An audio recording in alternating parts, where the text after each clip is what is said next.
Hi friends, నేను TVR సత్యని మాట్లాడుతున్నాను. నేను చెప్తున్న శ్రీ రామకృష్ణ పరమహంస జీవిత చరిత్రలో చెప్పడంలో కానీ రాత్రుల్లో కానీ ఏమన్నా తప్పులుంటే దయచేసి నన్ను క్షమించండి. ఈరోజు నేను శ్రీ రామకృష్ణ పరమహంస జీవిత చరిత్రలో పార్ట్ 24లో ప్రియతమ శిష్యుడు నరేంద్రులో పార్ట్ 1 చెప్తున్నాను.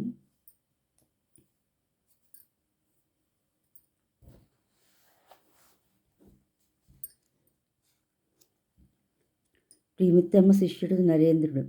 శ్రీ రామకృష్ణుల అలౌకిక ప్రేమపూరితమైన ఆ పిలుపుకు ఆయన సాన్నిధ్యం పొందసాగిన కొద్దిమంది గృహస్థ శిష్యులకు, భక్తులకు పెదప పేర్కొనదగిన మహామహనీయుడు కాలాంతరాన వివేకానంద నామంతో జగద్విఖ్యాతుడై వరలిన నరేంద్రనాథ్ దత్త గత శతాబ్దపు చివరి భాగంలో అమెరికా చికాగోలో జరిగిన సర్వమత మహాసభలో హిందూ మత ప్రతినిధి అయి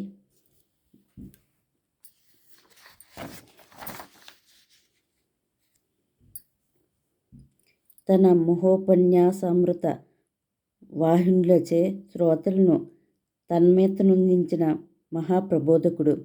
భారతీయ విజ్ఞాన సనాతన ధర్మ మహత్వాన్ని పాశ్చాత్యులకు అనర్గళంగా చాటి పాశ్చాత్య మేధా నిధులచే ఈశ్వర నియుక్త మహావక్త అని, వేదాంత శిరోభూషణ అమని, వేదాంత హైందవ జూంజు మారుతమని, సంకీర్తుడు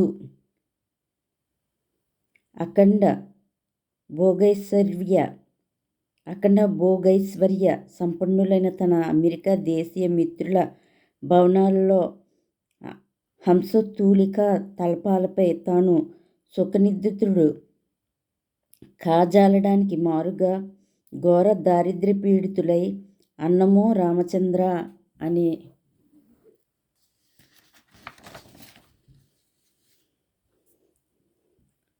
ఆక్రోశిస్తూ పస్తులు పడి ఉన్న భారతీయ దీనజన సహస్రాలను తడిచి కన్నీట దారులచే పడకనంతా తడిపిన దయార్థ హృదయుడు. నా దేశంలో ఒక్క కుక్కనైనా పస్తు పడి ఉన్నంత వరకు దానికి ఆహారం ఇచ్చి రక్షించడమే నా పరధర్మము. ఇదే నా మతం. తద్భిన్నమనేదంతా అధర్మం, కృత్రిమ ధర్మం. సమస్త జీవస్వరూపుని, అద్వితీయుని, విశేషం నా ఆర్తనారాయణుని, నా దీన నారాయణుని, సమస్త దేశస్థుల్లో కల్లా పేదైన నా భారత నారాయణుని, నా ఇష్టదేవతలను అర్చించడానికి ఎన్ని జన్మలైనా ఎత్తుతానుగాక. అసంఖ్యాక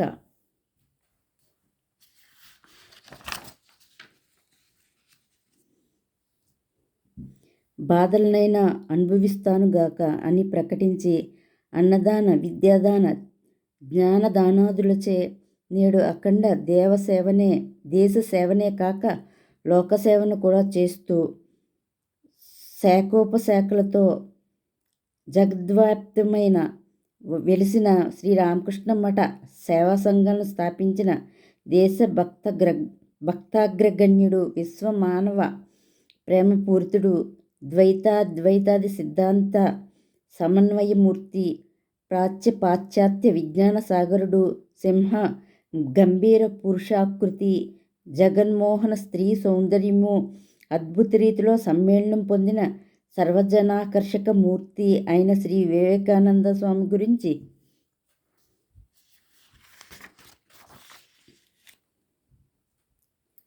విని ఉండని, పులికితాంగులై ఉండని దేశభక్తులు కానీ, మతభక్తులు కానీ, సారస్వత భక్తులు కానీ ఉండరు. కలకత్తాలోని సిమ్లా అనే పేటలోని దత్తవంశం విద్యా విజ్ఞానాలతో, సిరి సంపదలతో తులతూగుతూ ఖ్యాతి గాంచింది. వీరు కాయస్థ క్షత్రియులు. గొప్ప విద్యావంతుడై సాంసారిక జీవిత ఔన్నత్యం కరతలా మలకం అయి ఉండి దాన్ని విడనాడి 25 ఏళ్ళు నిండక మునుపే సర్వసంగ పరిత్యాగం చేసి సన్యసించిన దుర్గాచరణ్ దత్తు నరేంద్రుని పితామహుడు. దుర్గాచరణ్ కుమారుడు కలకత్తాలోని సుప్రసిద్ధ న్యాయవాది, ఉదార హృదయుడు, మహాభోగి, అదే సమయంలో మహాదాత అయిన విశ్వనాథ్ దత్తకు విద్యా సౌశీల్యవతి, శివభక్తి పారాయణి అయిన అతడి సతీమణి భువనేశ్వరీదేవికి వీరేశ్వర శివానుగ్రహాన దుందుబినామ సంవత్సర పుష్య బహుళ సప్తమి సోమవారం 1863 సంవత్సరం జనవరి 12వ తేదీన సర్వజనానందకరమైన మకర సంక్రాంతి నాడు నరేంద్రుడు జన్మించాడు.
నిత్యం రామాయణ మహాభారతాలను పారాయణ చేస్తూ వాటిలోని విశేష భాగాలను కంఠస్థం చేసుకుని ఆమె రామాయణ మహాభారత సారాన్ని నరేంద్రునకు ఉగ్గుపాలతో పట్టిందని చెప్పవచ్చు.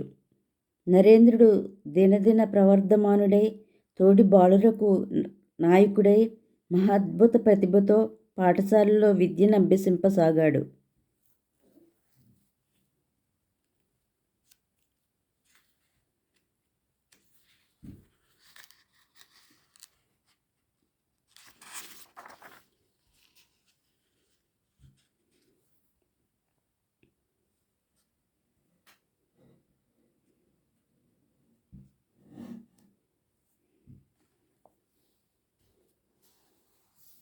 ప్రేమానురాగాలు నిలమైన హృదయం, ధైర్య సాహసాలకు ఆకారమైన ఆత్మవిశ్వాసం,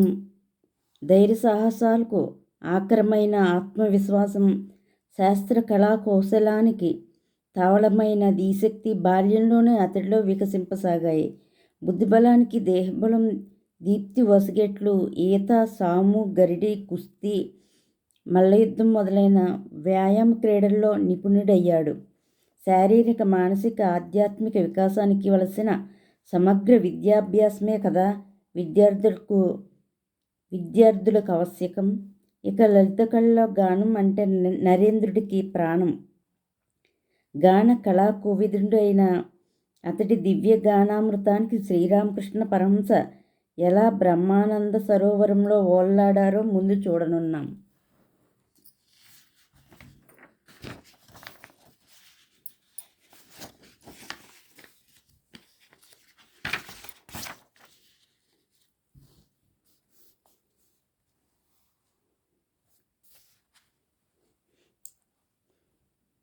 ధ్యానం నరేంద్రుని బాలక్రీడ.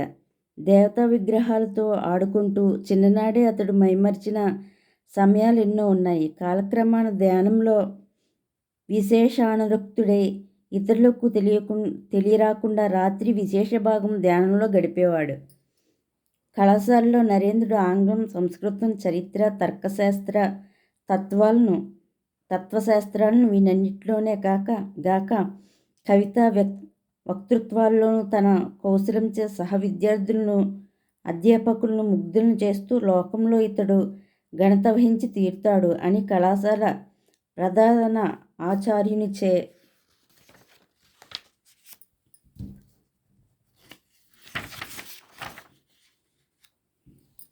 ప్రశంసలు అందుకున్న ప్రతిభాశాలి. పాశ్చాత్య తత్వశాస్త్ర వాజ్మయాన్ని అతడెంత శ్రద్ధగా కూలంకషంగా అధ్యయనం చేయసాగినా తన పిపాసను తీర్చగల తత్వానుభవామృతం అతడికి దానిలో లభించలేదు. నరేంద్రుడు అదస్సైన బ్రహ్మచర్య వ్రతధారి. కటిక నేల మీద లేదా కింద ఒక్కొక్కప్పుడు కంబళి మాత్రం పరుచుకుని పడుకునేవాడు. మాంసాహారం వంశానుగతమైనప్పటికీ దాన్ని వర్జించి అతడు ఈ కాలంలో శాకాహారం మాత్రమే తినేవాడు. గంటల పర్యంతం అతడు ధ్యానంలో గడిపేవాడు.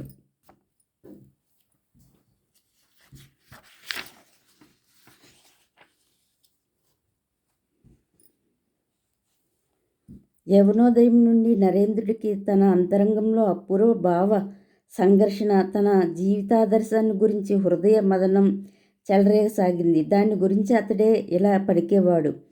యవనోదయం నుండి ప్రతిరోజు రాత్రి పడుకోబోయే ముందు 2 ఆదర్శాలు దృశ్య రూపంలో నా కళ్ళెదుట కనిపించేవి. దానిలో ఒకటి నేను అఖండ భోగభాగ్యాలతో ఆశ్రిత పరివారాలతో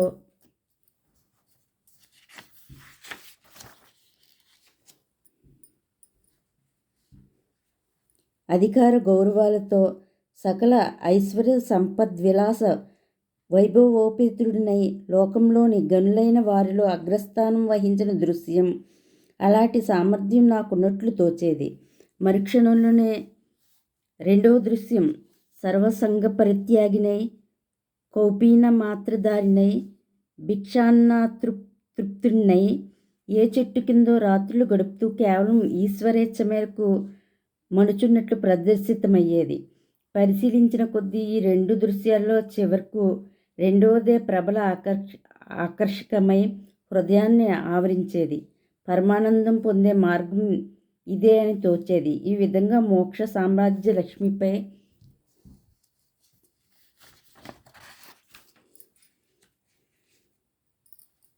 దృష్టి నిలిపిన నరేంద్రుడు వివాహం వల్లక భగవద్దర్శన కాంక్షతో పరితపించసాగాడు. ఇంతకు మునిపే అతడు బ్రహ్మ సమాజంలో చేరి మహర్షి దేవేంద్రనాథ్ ఠాగూర్ను కలుసుకున్నాడు. నరేంద్రుడు మళ్ళీ ఇప్పుడు దేవేంద్రుని సందర్శించి, మహాశయ, మీరు దేవుణ్ణి చూశారా అని ఆవేశపూరితుడే ప్రశ్నించాడు. అఖండ వైరాగ్య సంజనితము మహాధైర్య సాహసోపేతము అయిన ఆ ప్రశ్నకు సంతృప్తికరమైన సమాధానం ఇవ్వక దేవేంద్రుడు, వత్స, నీవి యోగి నేత్రాలు అని ఊరుకున్నాడు. నరేంద్రుడు నిరాశ నిహృహులతో వెనక్కు మరలాడు. భగవత్ సందర్శనానికై ఇక నరేంద్రుని పరితాపం వర్ణాతీతం. అకస్మాత్తుగా అతడికి ఈ క్రింది సంగతి జ్ఞప్తికి వచ్చింది.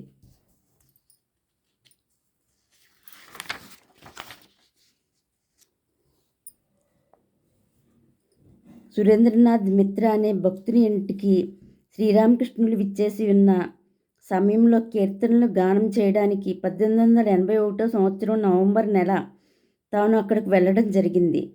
తన గానానికి శ్రీరామకృష్ణులు ముగ్ధులై తనను గురించి విచారణ చేయడమే గాక త్వరలో దక్షిణేశ్వరానికి రమ్మని తనను ఆహ్వానించారు కూడా. ఈ సంగతి జ్ఞప్తికి వచ్చాక నరేంద్రుడు శ్రీరామకృష్ణులను సందర్శింపతలిచాడు. నరేంద్రుడి వయసు అప్పుడు 18 ఏళ్ళు.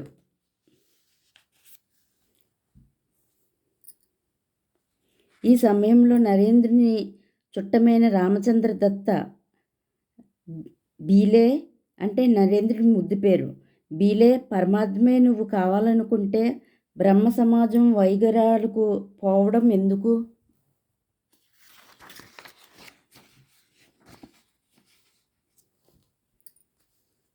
దక్షిణేశ్వరంలోని శ్రీ రామకృష్ణ పరమహంసల వారి వద్దకు వెళ్ళు అని ప్రోత్సహించాడు. అనతి కాలంలోనే కొందరు మిత్రులతో 1881 సంవత్సరంలో నరేంద్రుడు శ్రీరామకృష్ణుల సన్నిధికి వెళ్ళాడు. చంద్రోదయ సమయంలో సముద్రంలా నరేంద్రుడిని చూడగానే తన హృదయం ఉప్పొంగగా శ్రీరామకృష్ణులు అతన్ని ఎలా ఆదరించారో తెలుసుకోవడానికి నరేంద్రుని ఈ క్రింది వచనాలే మనకు నిదర్శనాలు. Okay friends. రామకృష్ణ పరమహంస జీవిత చరిత్రలో ప్రియతమ శిష్యుడు నరేంద్రుడులో పార్ట్ 1 అయ్యింది. నెక్స్ట్ పార్ట్ 2 చెప్తాను. నేను చెప్పిన ఈ రామకృష్ణ పరమహంస జీవిత చరిత్ర మీకు నచ్చినట్లయితే లైక్ చేయండి, షేర్ చేయండి, సబ్స్క్రైబ్ చేయండి. Okay friends, thank you, bye.